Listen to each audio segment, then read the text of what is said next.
Hello, everyone, and welcome to Grow With Us.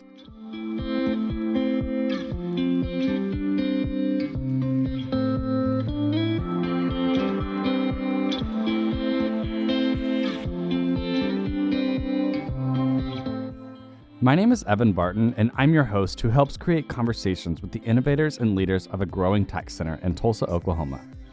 The Grow With Us podcast highlights in-Tulsa talents work of bridging Tulsa talent with tech opportunities and the revolutionary work around the city. In-Tulsa's mission is to connect talented individuals and companies to stimulate economic growth in Tulsa and to create more prosperous communities across the region. Each episode, Grow With Us discusses the growth of opportunities, the growth of communities striving for change, or the tech and innovation that is changing the landscape of Tulsa. On this episode of Grow With Us, we are in conversation with Trae Sjogren, the founder of Skillfund.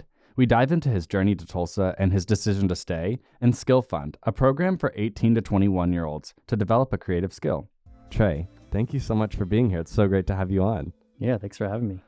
This is going to be a great episode. We were just talking about right before we recorded, but it is raining super hard.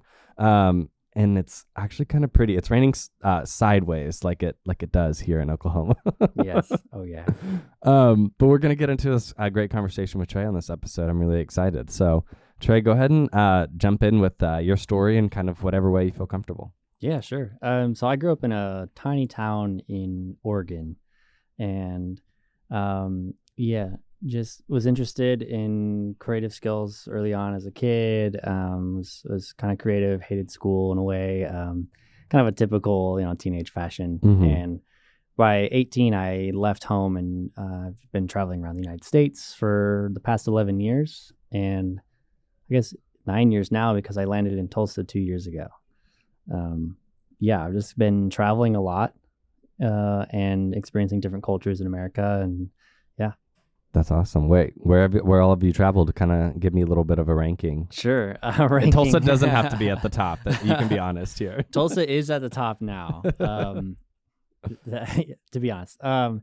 Mostly the West, so all the Western states. So Washington, Oregon, Idaho, nice. California, Wyoming, Nevada. If there's a park, I've probably been to it. Okay, big national park person. Yeah, I just grew up in nature a lot, being in Oregon, and literally chased waterfalls. Yes, and then jumped in them. And then I've driven across the country sideways a few times too. I lived in North Carolina for a bit, and I've been all up the Northeast, and been to New York several times. I think the only major city I haven't been to is Chicago, strangely enough. Wow. So I feel like I have to. I live in the Midwest. Oh, yeah. It's so funny. People think of Chicago is like the quintessential Midwest city, I guess. But even when I visit there, I'm like, the Midwest. Yeah. Same with Oklahoma too. I'm like, the Midwest. I'm not sure if I know what the Midwest is, honestly.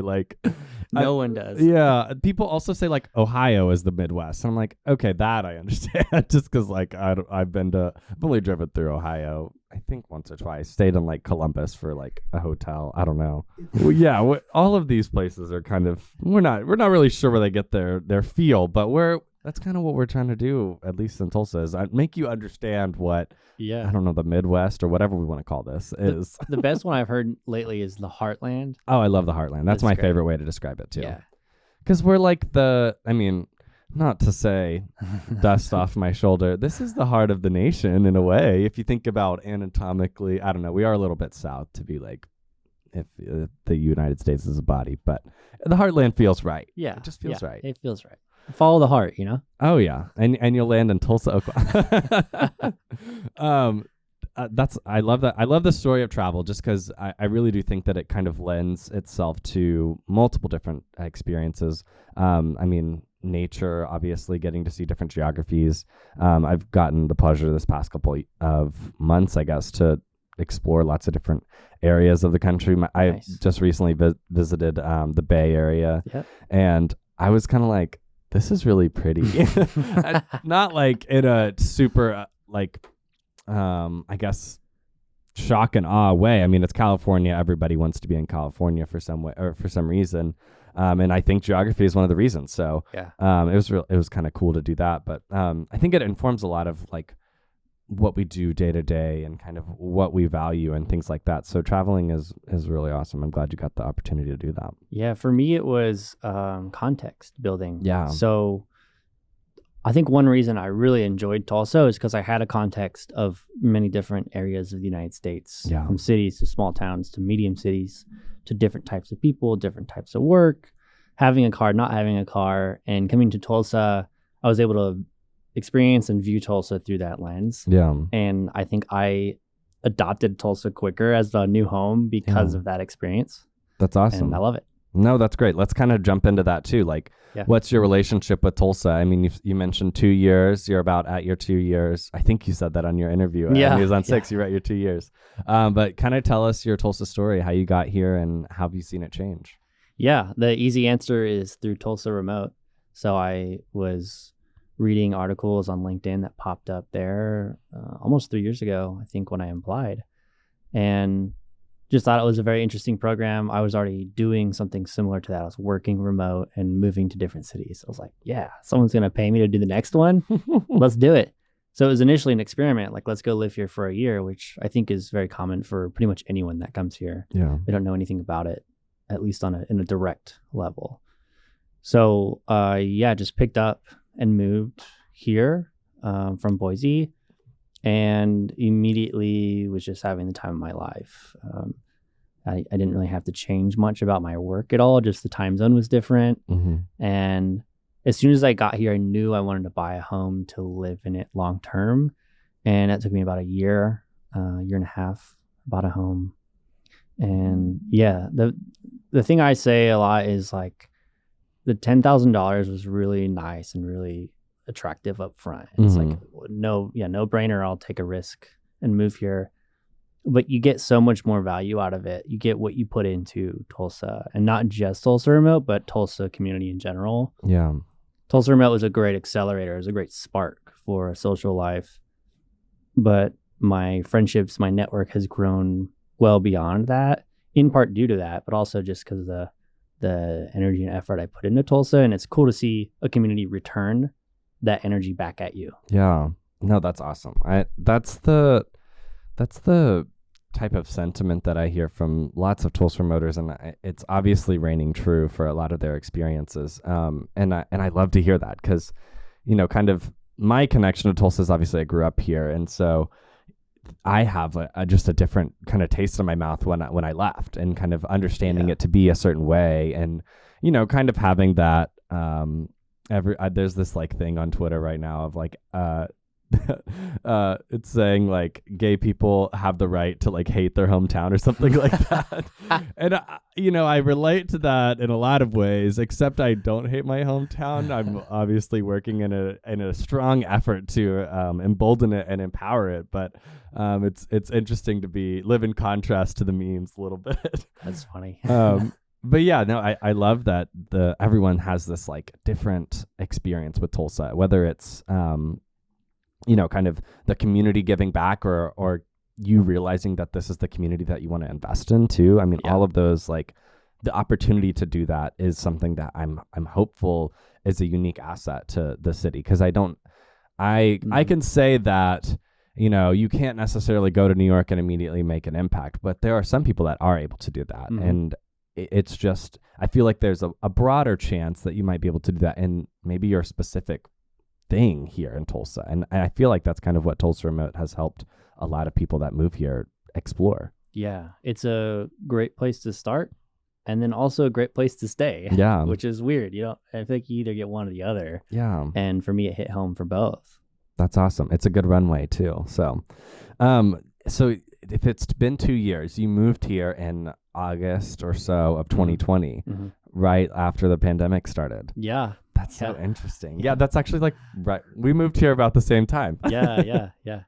It was, the way I say it was like Tulsa was probably the best city to be in during the pandemic because you had precautions in place. Things were still happening. Like the city works well together with itself.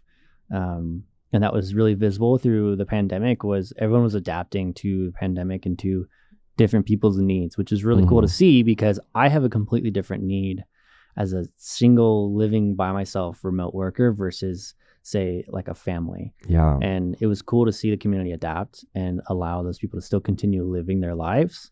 And I was super grateful for that. I wasn't expecting that. I was just like, I'm just going to work from home for a while again and maybe go out and see people occasionally. Yeah. But it was really adaptive. That's awesome. I'm glad to hear that experience. So you were kind of talking about communities and things like that. So kind of what do you feel like, or what are some of the communities in town that you got involved in? The biggest one is probably 36 degrees north, which is funny because Tulsa Remote gives us access to that for now 3 years, which is incredible. Yeah, that's great. To me, that hit home because there's a lot of local entrepreneurs there. So people of different walks of life and people who are making physical products, people who are selling services, people who are building SaaS platforms. And for me, that was the type of people I connected with the most at first. And that's where I kind of made my first local friends. Yeah. So that was a big community there for me. I've been involved with a couple high schools now lately for like career day or mentoring. And that's been really cool to be a part of, kind of get more ingrained in like, okay, what does other parts of life look like here? Yeah. I moved into, when I bought my house, it's in Owen Park neighborhood, and that neighborhood has been so welcoming. And one thing that's, I think, pretty well known over there is the Tiny Porch Concert Festival. And so I was able to host one and get connected with musicians and artists in that area. So that's been really cool to see as well. Yeah. And I love, I'm glad you mentioned Tiny Porch because honestly, like that community has like really grown over the past couple of weeks. I mean, the Tulsa Creative Engine and all of those folks are like launching this music festival, which is awesome. I'm like, oh my gosh, Tulsa's a music festival. Yeah. And a good one too. You got good artists. I love Tulsa Creative Engine's like motto. I don't know what you call it. Philosophy of culture and arts being the undercurrent of a tech culture. And it's so true. Like, you can come here, you can say, hey, it's low cost of living, and you can like build your startup and grind. It's like, I don't think, not everyone's interested in that. You can kind of come here and low cost of living is a feature, but we have culture here. We have artists, and they're accessible. You go to a big city, which is awesome, and it draws large artists, but are they accessible? Yeah. Are they with the community? Do you see them at the next party you go to? Do you see them at a restaurant? You find that here. Yeah, which is I think that's an awesome point too. And actually, I've been listening to the Fire in Little Africa soundtrack, or I guess really their first album that's on Spotify. And the song that I think is the most popular is called like Shining. And one of the first lines in that is that I'm not sure. I haven't completely matched which artist is doing what verse, but he says something like, I'm up in Tate Brady's kitchen, which is kind of a reference to them being in the old Brady mansion that now they record in. And I don't know, just a quick plug to go listen to that album because it's got a lot of Tulsa history in it. And R&B and hip hop music is such a really cool art form of like resistance and also and history and all of those things. And I bring that up because it is kind of all connected to what you said, like it being the undercurrent of culture. I mean, that is a culture of Tulsa, or an element of Tulsa that we've talked about on this podcast a lot too, but just the Black excellence that was in the city 100 years ago prior to the massacre, and that is kind of being revitalized in a way. And it should have been revitalized a lot sooner on. No one's saying that this is only appropriately timed. I think it's appropriately timed because it's actually finally happening. Yeah, it's sticking. Yeah. So it's I love hearing that. I was going to ask you one more thing about 36. Did you do a Million Cups presentation? I did. Yeah, I did one of those. How was that? It was great. I am not a public speaker, surprisingly, until like 3 weeks ago. And it was a great way to practice in front of people. My biggest fear, public speaking with like something that I created, something I founded, was how it was received to people who didn't know me. It's easy, friends is always the easiest one, but even colleagues or even people I just knew randomly would receive it well because they already knew me. And so Million Cups gave me a chance to go in front of people and talk to the community, present, and then have questions. And there were some really good questions asked, and it felt like a conversation. I felt 10 times more confident after that. Yeah. Because the community someone I didn't know was there, heard it, asked a good question, and I felt seen. And so amazing platform. That's so cool. Yeah, I've been able to go to a couple of those days, and I feel like people get off the stage with a big smile on their face sometimes, because it's like, no one is there asking you the critical question of like, oh, well, how are you going to raise revenue, and how is this going to blah blah blah. It's more of it's kind of like a reciprocity type of thing, where you're going up there asking for something and people are giving it to you, and sometimes they're even offering help. They're like, oh, I actually know how to do this if you like need some help. Yeah, here's my card. Like, that happened a couple times, which is awesome. I mean, that is the way, kind of going back to what you're saying about like building things. It's how you build together, and you're not just building something in a silo or building something in your little at your little desk at your co-working space, because most of the time, or not most of the time, but sometimes someone might be peeking over your shoulder to like see if they can help you, and not like, obviously not stealing any ideas. That's it doesn't work like that. It lends itself well towards that kind of collaboration. Exactly. I would say. Yeah. So it sounds like in one more thing about Million Cups. Is that when you pitched Skillfund? Yes. Okay, cool. Yeah. Let's kind of talk about that. Cool. And you don't have to give us your pitch, but you can tell us kind of tell us about the program. Tell us about Skillfund. Yeah. So Skillfund is a program aimed at helping young adults. So 18 to 21 is our first range of our first cohort. We're launching this cohort in October. It's a 90-day program. It's free. We have 10 spots open, and we're giving away grant money. So we're giving $1,000 to each recipient that's chosen. That's to help these students. I'll back up a little bit. We're helping young adults learn a creative skill and then land a meaningful job. Mm-hmm. And so this grant money is given away to help lower that barrier, to help that transition happen easier, especially if you don't have access to money or even a computer. So that's the biggest thing I think we give away, but we're also pairing them with a mentor who is at least closely related to their skill set that they're going to choose. It's also a good structure for young adults to learn something new. Yeah. So it's a self-paced, self-learning program, and it's built that way because we want to see what young adults can do when they have the freedom and the runway to pursue a skill. And we are also blessed with the fact that we have amazing resources online at our fingertips that are free or low cost. Yeah. And it's really just a way to help these young adults accelerate their professional journey, especially if they can't go to college. No, that's awesome. I've heard about this program before, obviously, but it's from you. And I mean, it's such a great opportunity. I have like so many people in mind from my network that I'm like, you need to go do this. Yeah. Go figure out how to get involved. Because, I mean, gosh, what would I have done if that was something that I had access to as a kid, like, or, right after high school? Because I think something that I kind of lament a little bit about, actually going to college is that like, it feels like the pressure to make a decision is accompanied with the pressure to like decide your major and all of that stuff. And there's like, it's like sometimes a $30,000-$40,000 decision every time you make it or whatever. It's terrifying.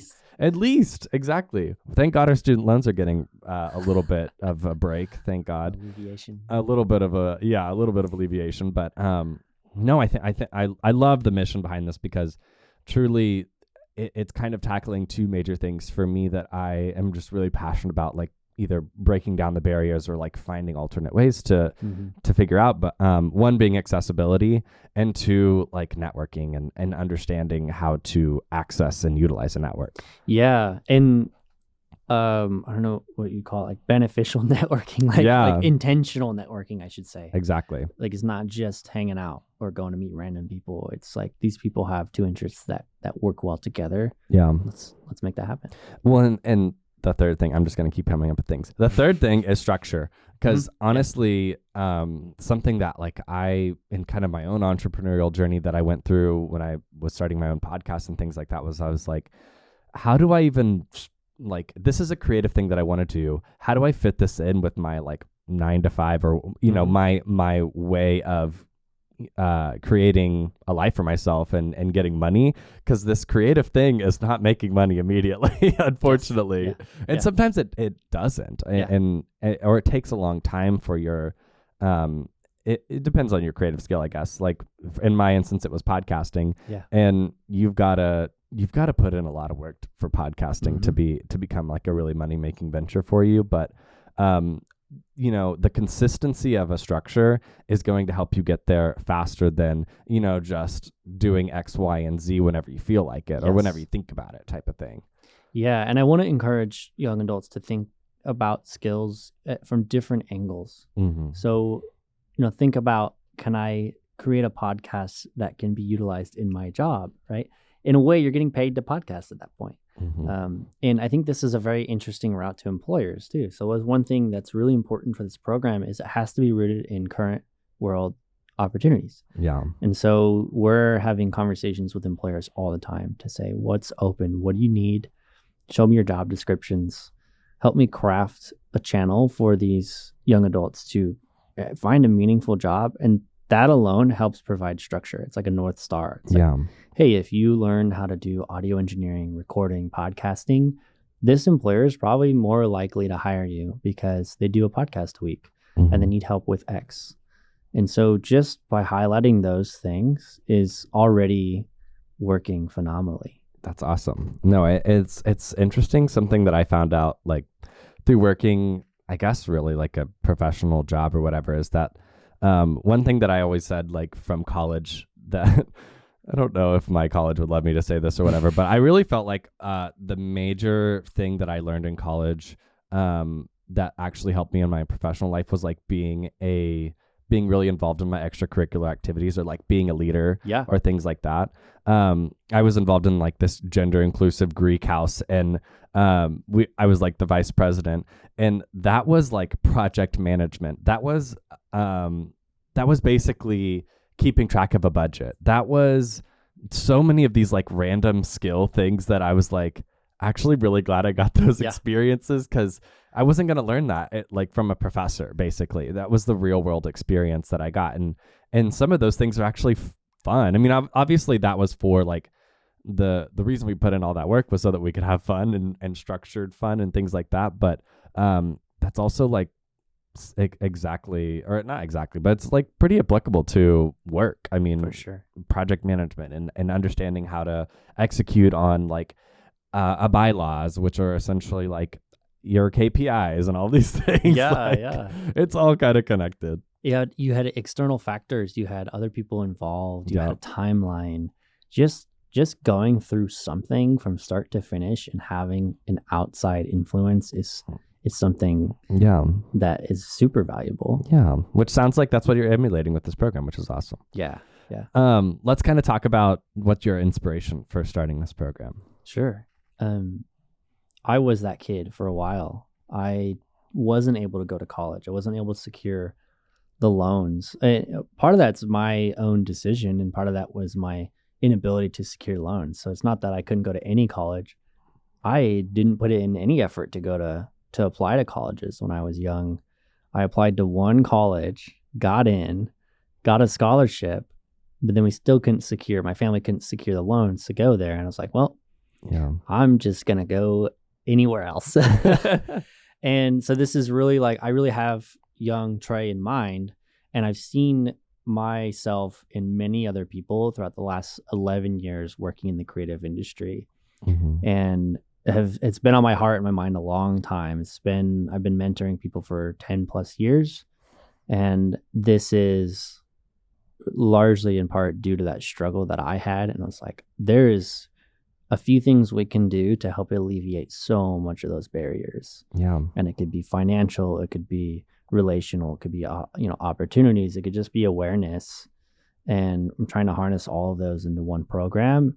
And really the reason it's happening now is because Tulsa was such a catalyst.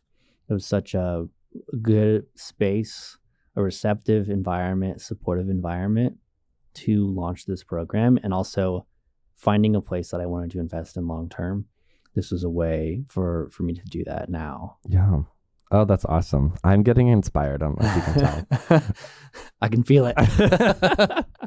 Well, good. I mean, just like I said, I'm really interested in trying to figure out ways to break down these barriers of like kind of things that I felt like were a challenge for me, and in kind of understanding what I wanted to do. And yeah, I feel like I'm really early in my journey and understanding what I want to do. And I still, like, when I talk to my sister who's right in that age range, I mention to her all the time, because she's like, I'm not even sure if this thing that I'm doing right now and I've been doing for 2 months is like what I want to do. Yeah. And I'm like, I don't know either. I hope you know that. That's okay. It's so okay. And it's I want her to have the access to opportunities that don't feel like you're putting all your eggs in one basket. Yes. Or that, it's not a safe place to fail, because, if you think about all of the things that you put into this just to even be committed to something for X amount of months or weeks or whatever, it's like, it's so final, like, or it feels so, it just puts a lot of pressure on you to like perform and to do all of these things. And I'm like, I was lucky to have those opportunities where it didn't feel like it felt like I could fail safely, or I could explore creatively, all of those things. And I want more of those opportunities to exist for people. So I got to figure out ways to do it, or maybe even to just support those programs existing. So here I am, I'm on your team. All right. Nice. So one thing that I know as a element of Skillfund is that you have an awesome collaboration and partnership with KIPP Tulsa. Do you mind telling us about how that got started? Yeah, it really got started by just meeting Raquel Wilson through a mutual friend. We were actually just sitting down for coffee to kind of share our vision for what we want to do, and it aligned really closely. And Raquel is the director of development at KIPP Tulsa, which is a charter school, and they're fairly, like, they had their first graduating class, and so they're fairly new, and so it's exciting time, and it's like a different angle on how to educate. And so there's a lot of crossover there. And so the way we're partnering is that Raquel is basically becoming a liaison for Skillfund and helping spread the program around and give awareness and sending it to her network through KIPP Tulsa. She is also on the individual side, she's also doing a workshop. She's on our committee for applications, and she also has a published book on personal finance that we're integrating into the program as well. And she's just a model of someone who is invested in the community, and also a model for how Tulsa functions here. Like, she's in a position of influence and she's using it really well. And I'm honored that she would, share this program with KIPP Tulsa. And I'm excited to see where that goes in the future too. No, me too. That's so awesome. I was going to say, because I saw this was also part of the news segment, that KIPP Tulsa had just done their first graduating class, which I was a little bit confused on, because I was like, wait, now that I think about it, because KIPP, I went to Booker T, and KIPP is basically like in our backyard at the school. And I was like, I remember them being just a middle school. So now they're a high school now. Yeah. Which is awesome. Yeah. It's kind of funny when you start a school too. You don't think about that inaugural class where if you start someone in middle school, you don't have any graduating high school for 5-6 years. Yeah. Well, and it's like, when you leave middle school, you're 14 or 13 or whatever. You're like, you're about to tackle the biggest giant that you know of as of your life, which is high school. And so it's interesting to maybe leave a place where you felt really connected to a staff or whatever, and that to kind of change for those 8th graders or that first graduating class. They've now been with the same people since 6th grade. Maybe they were 11 years old, which is awesome too. Yeah. And that's also another part of why Skillfund exists, is because you have these chapters in your life. Like you said, it's the biggest thing you face at the time. Like, you go from elementary to middle to high school. And then at 18, in most scenarios, you're just kind of left on your own. Yeah. And it's ironic because you're not equipped to be on your own yet. Yeah. And a lot of people graduate high school and it's like, well, okay. You should know what to do now, right?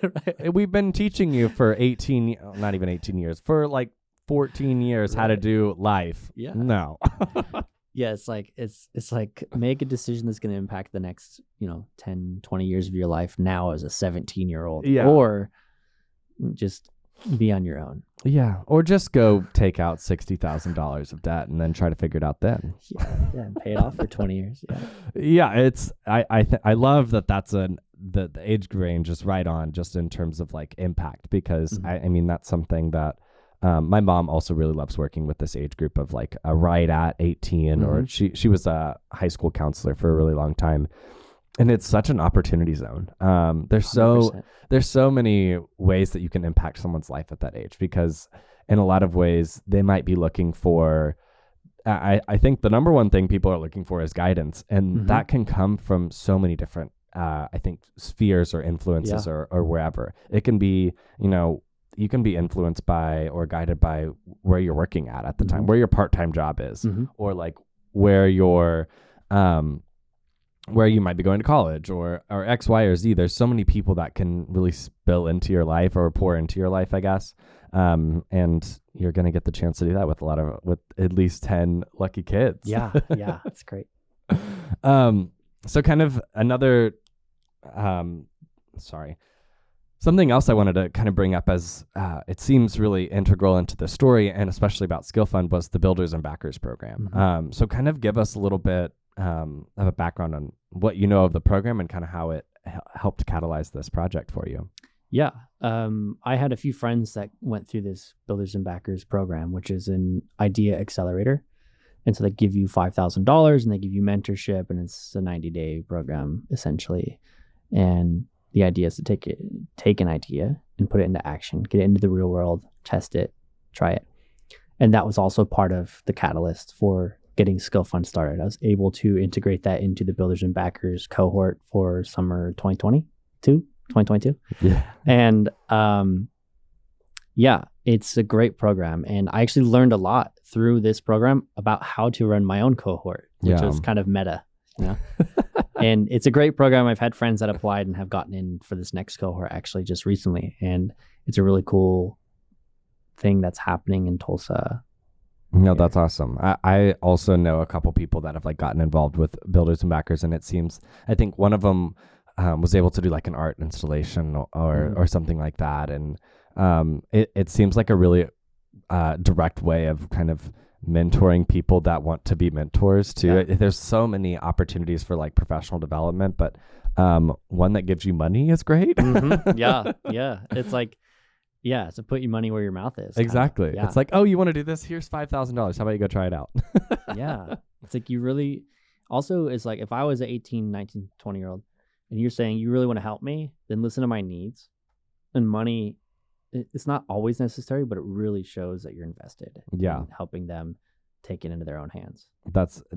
I love that you brought that up, because I think that that's something that it's so interesting to try to figure out what are the challenges that 18 to 21-year-olds face, and kind of what do you see as some of the challenges. Like we just mentioned money, but what else do you think like Skillfund is able to kind of meet these folks where they're at? Yeah, that's exactly what I say. Actually, we meet people where they're at, and then we challenge them accordingly and give them opportunities based on that combination.